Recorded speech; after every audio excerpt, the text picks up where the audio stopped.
হযরত ইমাম আবু হানিফা রাহমাতুল্লাহি আলাইহি একদিন রাতে নফল নামাজ আদায় করার সময় সূরা ইয়াসিন তেলাওয়াত করতে করতে এই আয়াতে চলে আসলেন, ওয়ামতাজুল ইয়াওমা আইয়ুহাল মুজরিমুন। কিয়ামতের ময়দান যখন সংগঠিত হয়ে যাবে, হযরত ইসরাফিল আলাইহিস সালাম যখন সিংহায় ফু দিয়ে দিবে, সিংহায় ফু দেওয়ার পরে কবর থেকে খালি পায়ে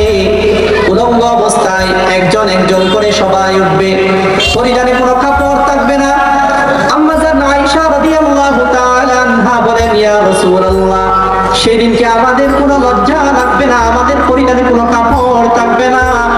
আল্লাহর রাসূল সাল্লাল্লাহু আলাইহি ওয়াসাল্লাম বলেন, আমার আয়েশা শোনো, মানুষ তখন সেই দিন কিয়ামতের ভয়াবহ পরিস্থিতি দেখে আরেকজনের গোপন স্থানের দিকে দেখার সুযোগ থাকবে না, তাদের মাথায় এই কাজ করবে না,